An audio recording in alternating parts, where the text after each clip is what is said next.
El objetivo nuestro con Agustín fue hacer un viaje de capacitación. Voy a ir rápido porque sé que hay poco tiempo. Fueron casi 15 días, estuvimos en el estado de Chihuahua. Hay 102.500 hectáreas, decía el Tufilmina, yo puse 100.000, estaba ahí cerca. Lo que vimos es que hay diferentes climas, por supuesto, altura sobre el nivel del mar, es una zona totalmente diferente a la que nosotros estamos acostumbrados acá en Argentina. Donde estuvimos ese año habían llovido 180 milímetros en todo el año, acá estamos hablando de una zona de 800, 1000, 1200 milímetros, y vimos distintos marcos de plantaciones, distintos sistemas de río. Visitamos Jiménez, Valle de Zaragoza y Delicias, estuvimos en 25 plantaciones, en 8 plantas procesadoras. Hicimos una visita a un pelador porque ya habíamos ido en 2021 a Torreón a ver otros 4 quebradores. Y tuvimos una reunión con una asociación de productores, fue excelente, que tenían los mismos problemas que nosotros, nada más que cada uno tenía 300 hectáreas y tenía 500 toneladas, pero tenían los mismos problemas que nosotros. O sea, la parte comercial era el problema, ¿no? El precio. Bueno, recorrimos, escuchamos, preguntamos y aprendimos. El temario sería este, variedad de vivero, calidad de plantas. Le voy a hacer un repaso, sobre todo con imágenes y parte práctica para que vean un poco cómo están trabajando ellos. Agua, riego, poda, densidades, escalas, productividad y rendimiento, cosecha, calidades, plantas procesadoras, comercialización y conclusión. Variedades un poco, acá nuestro colega nos lo mencionó, ellos están con Wester y Wichita. Mi inquietud del viaje era preguntarles en qué momento llegaron a definir por qué esas dos variedades nada más. Bueno, son las más productivas, son las que mejor se adaptaron, algunas responden mejor a la poda de rejuvenecimiento, otras no, pero bueno, son esas las que usan, la distribuyen en bloques. Normalmente lo que vimos era 80% Wester y 20% Wichita, generalmente hacen dos filas puras, 8, 2, 8, 2, 8, 2, 8, así, algunos tienen 2 filas de Wichita y 6 de Wester, pero las distribuyen en bloques. Al momento de cosechar, muchos productores mezclan las variedades. Estuvimos en algunos campos donde la Wester y la Wichita la mezclaban. La justificación era que la Wichita le aumentaba el kernel del lote general y se las compraban igual y era indistinto. Otros separaban, como para mí debe ser, pero bueno, me parecía importante remarcarlo. Al tener alta precocidad alcanzan rápidamente los resultados. Lo que yo vi con la Wester por lo menos es que carga mucho, como un Johnny acá. Y entonces obtienen muy rápidamente la precocidad y los resultados de productividad en el corto plazo. Vimos variedades como Barton y Mahan que las decopaban y les cambiaban la copa, o sea que ya las descartaban, pero hacían el cambio de copa y lo hacían independientemente de la edad que tenía ese árbol. Ahora voy a mostrar ejemplo, una planta de 60 años la cambiaron. Y las plantas de vivero se venden en cepellón de arcilla, que sería como que esté raíz desnuda, pero en un terrón de arcilla, le dan una vuelta a un film y las clasifican por calibre y las venden en función del calibre, es el precio. Este es José Luis, él poda unas 1500 hectáreas, tiene un equipo de gente, tiene vivero, hace unas 80.000 plantas de esta calidad como ven acá. Esta es la calidad que se ve por lo menos en el vivero de él. Pulgada de 1/4, plantas bien, buen fuste, bien definido, y todo en cepellón. Y el cambio de copa, que estaba buenísimo mostrarlo, le pegaban un corte, le metían las estacas, hacían el cambio de copa, y esa era la respuesta, era una de las plantas que vimos. La foto por supuesto no la vimos nosotros, no la pasaron, pero sí eran los ejemplos de los árboles después. En cuanto al agua, estuvimos en un rancho, que parece un campo, ¿no? San Antonio, del grupo BAFAR, fuimos a varias plantaciones grandes. Esta era de 1000 hectáreas, tenía una plantación en 12x12 de 10 años. El sistema de riego en ese campo era aspersión, o sea, cobertura 100%. Ellos estaban en el desierto. En ese campo para mí era un derroche, como regaban, pero bueno, regaban así. El caudal por cada aspersor era de 350 litros hora. Y reponían 800 litros por planta al día, con la estrategia de regar el acumulado de lunes a domingo. El acumulado de la evapotranspiración lo regaban el lunes todo de un saque. No regaban por día, sino regaban el acumulado y reponían esa lámina toda de un shock. Lámina anual, 1000 milímetros, es por lo menos la que escuchamos, que nos fueron mencionando que reponían en esos 5 meses. Obviamente acá sería desde octubre hasta abril, era lo que ellos estaban regando concentrado ahí. El segundo riego más utilizado, que fue el que más gustó, fue el microaspersión. Lo ubican a 1,20 m del árbol, le ponen 2 por árbol y generalmente tienen un caudal de 80 litros hora o 160. Y también riego por goteo, que debido a la gran problemática que tienen con la sequía y con la falta de agua, los pozos se le van secando, utilizan riego por goteo con 4 líneas por cada fila, con estas distancias que especifico ahí, ahora lo voy a ejemplificar. Y generalmente con goteros de 2 litros hora distanciados a 50 centímetros. Y en algunos casos donde tienen muy poca agua, anulan los goteros que están entre planta y planta, que no están en la superficie de absorción radicular, ellos los anulan para aprovechar el recurso. Este es el aspersor, son las fotos que fuimos sacando. Ahí se ve a la derecha cómo se regó. ¿Esto tiene señalización? No, bueno, y a la derecha se ve que está todo mojado y a la izquierda está todo seco. Ahí se ve cómo riegan 100% de cobertura, ¿no? Esos aspersores. El microaspersor, que acá se utiliza en un montón de lugares, es el que más nos gustó, lo vimos en plantaciones de todas las escalas, la mayoría tenían estos. Y la justificación es que Tarango lo da en la diplomatura también, él justifica que la mayor cantidad de raíces están en ese diámetro de copa, y ahí es donde nos interesa regar, entonces localizan estos microaspersores acá y riegan en la base con el diámetro de copa final. El de la izquierda es de México, el de la derecha es de Aldea, se ve con el dron, que es el mismo sistema, me parecía que estaba bueno que lo vean, cómo es el diámetro del mojado, entonces yo riego ahí específicamente y lo demás no me interesa, yo riego donde están las raíces. Y el de goteo, que bueno, en este tipo de suelo se puede, en algunos casos acá en suelo arcilloso es bastante complicado enterrarlo, pero también se usa.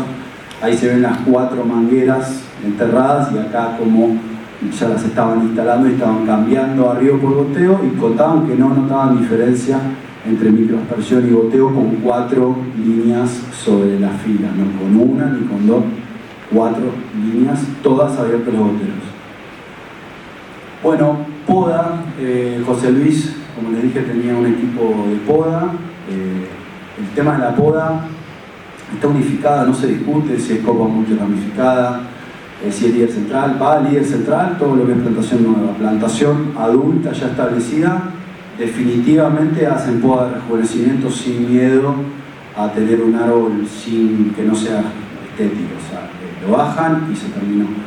Y es un tema que no se discute, o sea, se hace, se observa, están de esa manera las plantaciones y no pierdan tiempo en eso. O sea, poda de formación del líder central, liberación de fuste 1,30 m, 1,40 m, primer nivel, segundo nivel, tercer nivel, ángulo de 60 grados de las ramas. Y ahí quiero hacer un comentario. Acá se hace la poda de formación del líder central, pero en Western es más fácil. La Western se acomoda bastante fácil con la estructura de copa que logra. Entonces es más fácil. Para mí, por ejemplo, acá todos sabemos que es mucho más cerrada, la que tiene Stuart también tiene ese problema, es una copa cerrada, no se puede lograr esa estructura tan definida. La poda de producción y poda de rejuvenecimiento y poda mecánica. Eso es todo lo que vimos. La de líder central es la de la izquierda. Insisto, para mí también tenía la facilidad porque la Western se va acomodando fácil a comparado con las que tenemos nosotros acá. Izquierda de invierno, derecha como están formados los niveles, acá se puede observar la liberación del fuste, el primer nivel, el segundo, el tercero, y sí hacen una apertura y despunte, frenan todos 5 centímetros y lo hacen en plantaciones de 150 y 300 hectáreas, y la despuntan, inducen a la rotación lateral de las ramas cargadoras, y la despuntan y lo hacen obviamente en plantaciones jóvenes. La poda de rejuvenecimiento, esa es lo que yo fui a ver, porque yo tengo una plantación de 21 años y vengo con mi papá debatiendo de cómo bajarlas en altura. Obviamente no queremos perder kilos porque hacemos aceite, alfajor y todo lo que vieron, pero tenemos que recuperar las plantas porque si no van a entrar en envejecimiento fisiológico y eso va a generar una baja relación carbono-nitrógeno. Voy a tener más madera que reservas que nitrógeno y voy a empezar a tener muerte de ramas, de estructura.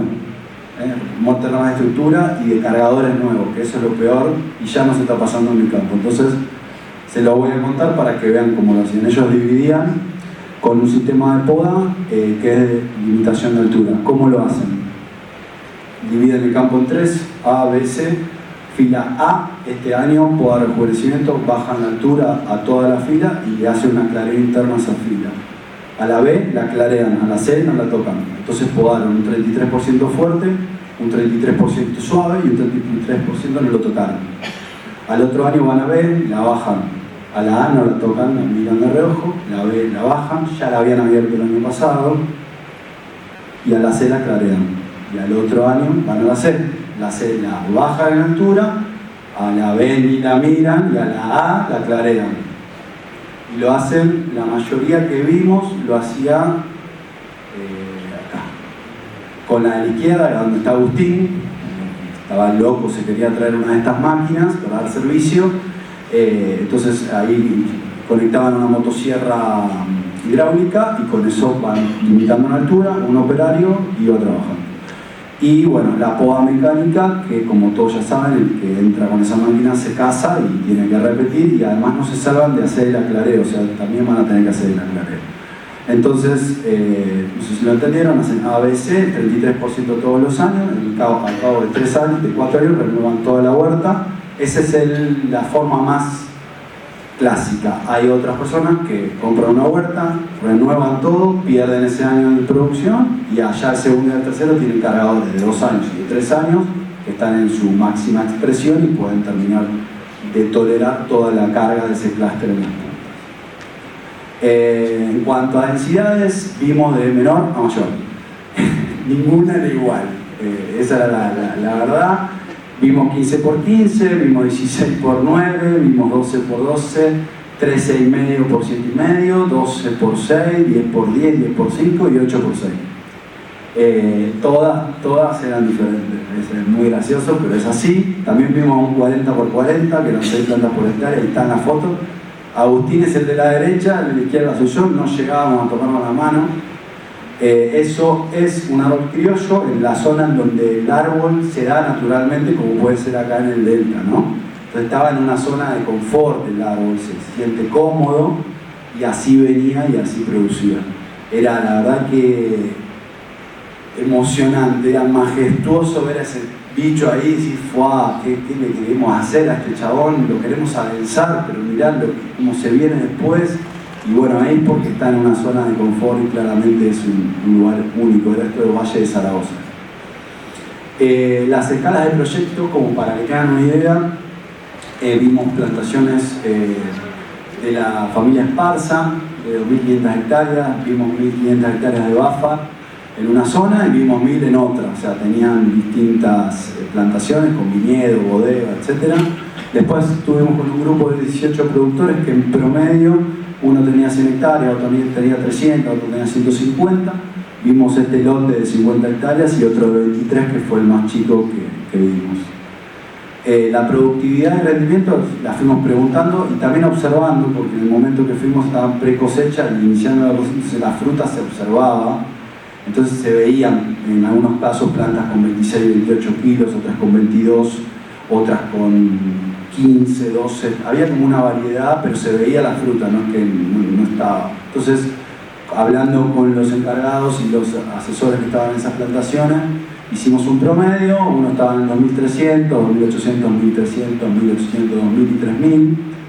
Entonces, como para no dejar una receta, porque no la existe, hicimos un promedio entre los 3 años on y los 3 off de ellos, hablándolo, y coincidían que era 2.200 kilos por hectárea, lo que apuntaban tener regularidad. Regularidad entre el mejor y el peor. Ahí escuché que en un campo había 4.000 kilos de yoyoni, y después 300, bueno, el promedio es 2.000. Después, ¿cómo regular? Si descargando fruta, o con poda, o con reservas, o con todas las estrategias que ya conocen, es distinto. El promedio ellos apuntaban a este promedio. La cosecha, muy rápido, es muy común que exista servicio de cosecha mecanizado, es todo de piso, no se hace lona, algunos hacen mallas, hacen a mano, pero es todo mecanizado. La cosecha de piso, utilizan Jekyll autopropulsado, barredoras, aceleradores. Es muy común ir por la ruta en vez de ver, no sé, una cosechadora John Deere de trigo. Ellos ahí tienen toda máquina para pecan, es como Disney, es un lugar zarpado porque vas a ir pecar, hay plantaciones, hay maquinaria, entonces tienen todo muy al alcance de la mano para obviamente ser una potencia en el pecan. La mayoría de los productores de 100 hectáreas tienen su propio equipamiento, y al ser una zona de muchas plantaciones vimos que en el año off el productor salía a dar servicio a maquinar, creo maquila, le dicen, bueno, maquilar, salen y dan servicio y arrasan porque tienen otro productor de 200 ahí, otro enfrente, está buenísimo. Bueno, visitamos Kazán, que es una empresa dedicada a onda Arletas, a hacer maquinaria. Nos recibieron los dueños, 3 veces nos invitaron a comer y nos mostraron todo el desarrollo de maquinaria que hacían. Ahí está Agustín, está también en Disney, Chocho manejando la máquina, la limpiadora de campo. La parte de limpieza de campo la segmentaban en 2 etapas, no tenían un equipo que le haga todo, sino una prelimpiadora, que era el elevador y el sacador de hoja con el palo, que como lo tienen ahí en el Arroyo Barú, y después tenían una segunda a campo que sacaba los finos y el desarrollador a campo y sacaban todo. Tienen que dejar la materia orgánica en el campo porque están en una zona complicada. Si se llevan todas las hojas, están al horno. Después tienen tolva, bueno, la máquina que trasplanta árboles, que también es una locura. Y bueno, esas son más o menos las máquinas que fuimos viendo. En cuanto a planta procesadora, existen plantas procesadoras que dan servicio como acá. Estuvimos en una que hacía 2.500 toneladas, que es todo lo que se produce acá. Es una locura, capacidad de secado 150 toneladas por día. Está bueno decir que no usan gas ni calor, ni quemadores, inyectan aire forzado a temperatura ambiente. Capacidad de procesamiento, la que vimos, tenía de 50 toneladas por turno. Y en la mesa de inspección de cáscara y en recepción utilizan ojos electrónicos que ni siquiera los tienen que comprar, los alquilan por temporada. Esos 2 meses los alquilan. Genial, entonces más fácil todavía. En esta planta tenían un ojo electrónico en la línea sucia y después tenían un derrenador, y esa no es derrenada, se iba a otro ojo y la reclasificaba otro ojo para que le limpiaran el rueno.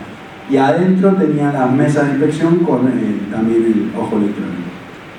Y algo que constantemente hacen es separar por calidades las primeras y las segundas y hasta las terceras. Todo lo venden, inclusive las nueces de rueno cerrado que desruenan, retiran un camión y se venden. Las plantas procesadoras de los propios productores, que me parece que es el mensaje que hay que dar acá, que cada productor, si quiere vender bien su fruta a cualquier comercializador, todos como productores primarios tienen que tener su planta de acondicionamiento.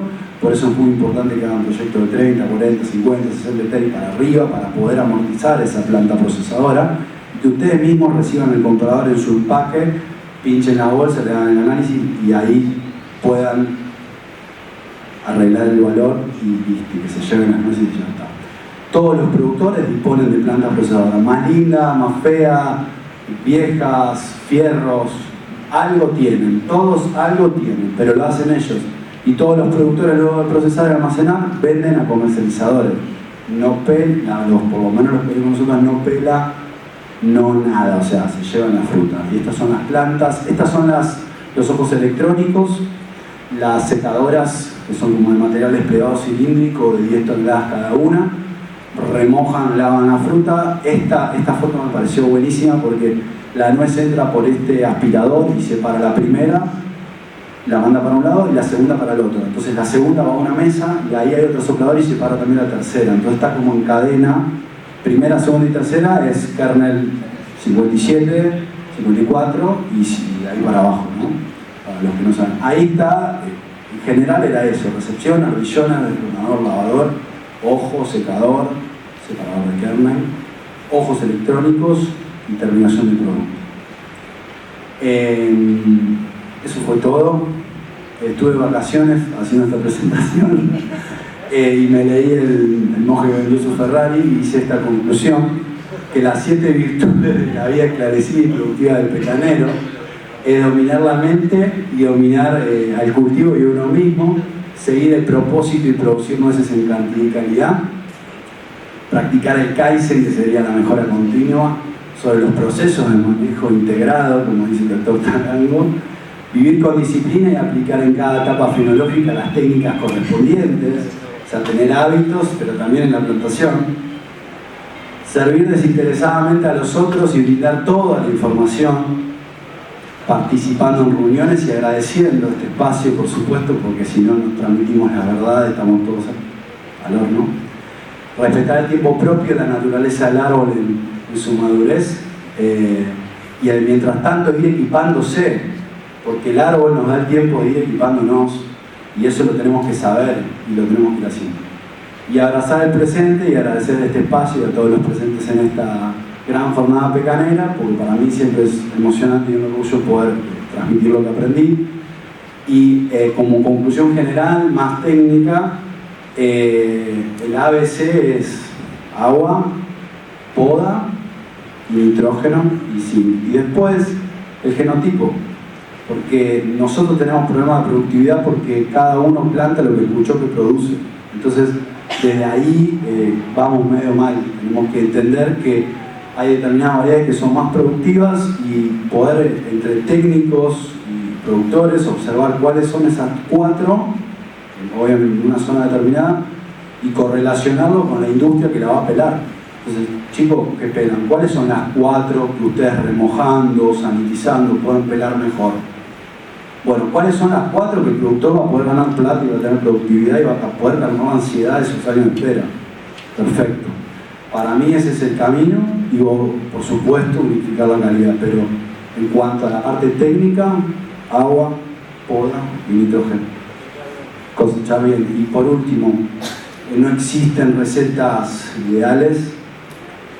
Hay gente como el doctor Tarango que me recibió y se prestó un día entero para mí, que habla de los microorganismos, y es cierto, en condiciones de estrés, como tienen ellos, si no trabajan en la parte que no ven, los árboles también lo expresan. Entonces, todo lo que es microorganismos, ácidos úmicos, cianamida hidrogenada, cuando empezaba a ver de frío, hormona, nada. Los campos que mejor producían, regaban bien, podaban bien y fertilizaban bien, nada más.